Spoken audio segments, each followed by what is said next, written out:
When I was around 7, my toothless brother and I, on long, boring taxi rides in Syria, would indulge in imperialistic fantasies of how we wanted to take over the country outside our windows.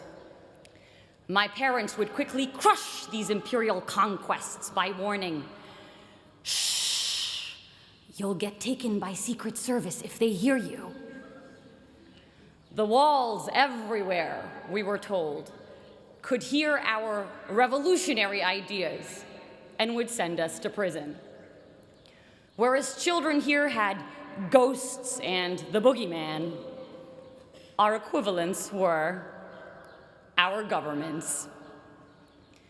Fast forward to 2010. When I first got here, someone told me, if Harvard shut its gates, it could be its own country, just like the Vatican.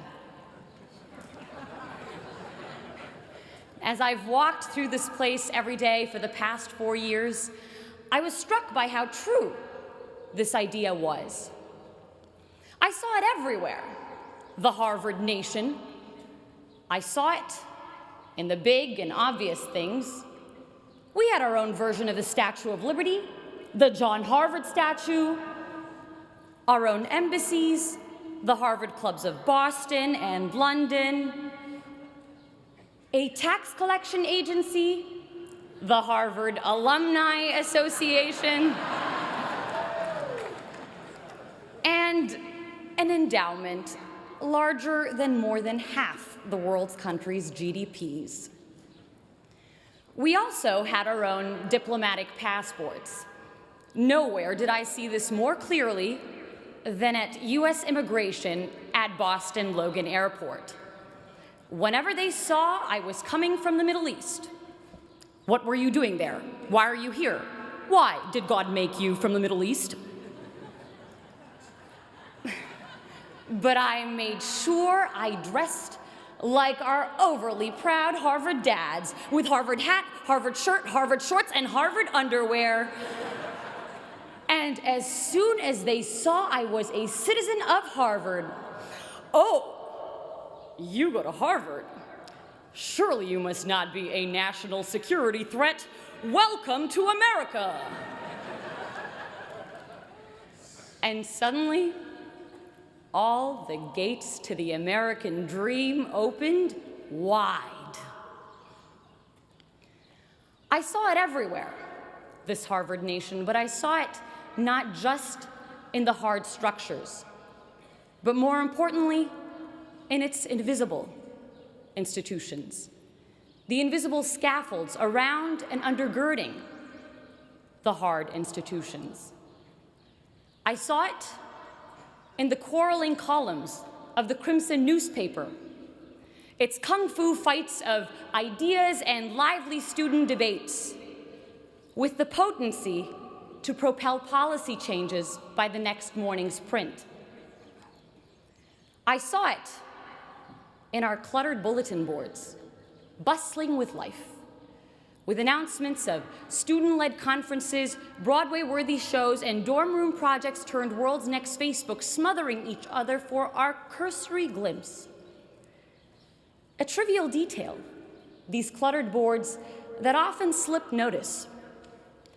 But where some saw papers, I saw passions, purpose, creativity. I saw a heartbeat of civic community's vivacity. My parents' countries were places where institutional dysfunction killed off this social dynamism and vibrant productivity, and so I felt acutely here the value of civil society and living, breathing institutions. My time here would give me a working model of a better world. Not only that, but that sense of empowerment to initiate change. You see, with those spying walls still lurking in my memory that constrained the little Napoleons in my brother and me, you might imagine my shock when, in one of my first classes here, I suddenly found myself debating a president. So it's the 1990s. Our negotiations class professor set the stage. A war is about to break out between Ecuador and Peru. How will you stop it? I raised my hand to respond. Wait, Professor Shapiro stopped me. Tell the president what to do. And in walked the Ecuadorian president. In bringing the president to me, in having me speak to and question a shaper of history and experience the value he saw in my view, Harvard would make me feel I too could be him. I too had the power to shape history and not just be passively shaped by it. That sense of infinite possibility we have as children to think big and conquer great things was returned to me here. A less despotic version of it. But what seemed intractable problems of the world became opportunities for me, for us, to change things. You know, when I first got here, my name was Sarah. After Harvard, it would become, hey, Harvard! With people stuffing 378 years, 5,000 acres of real estate, the entirety of Widener Library, and 32 heads of state all into my 5'6" self. Ridiculous as it is, there's a strange reality to it. Arab-American author Renda Jarrar pictures inhabiting a new place as running barefoot, the skin of our feet collecting sand and seeds and rocks and grass until we had shoes made of everything we'd picked up as we ran. And running through Harvard Yard over the past 4 years, the skin of our feet collecting a world of experiences. We each become this place in a strange way. Each of us picking up bits of people and history and ideas that changed the way we saw the world. Accumulations I hope we will continue to wear on our souls and leave a footprint of all the best we took from Harvard Yard on our new destinations. And that's why I am hopeful for the future. I am hopeful because of my dining hall dinners spent marveling at friends who, while their countries wage bloody war against each other, are able to carry out civil conversation and build generative projects together. I am hopeful because of the founding mothers and founding fathers of revolutionary ideas like these being launched into the world, who will make of its institutions, its constitutions, its hospitals, its art houses, something better. We hear a lot in the news about an Arab Spring. This graduation is sending 6,000 revolutions into the world, and the 6,000 revolutions graduating as part of the class of 2014.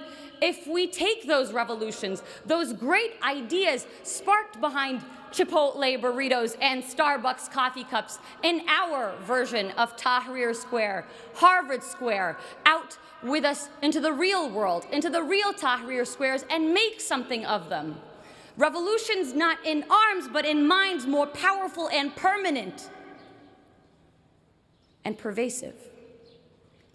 For this isn't a Ukrainian revolution or an Arab Spring, but a global revolution. This is the Harvard Spring of 2014. This is the Harvard Spring.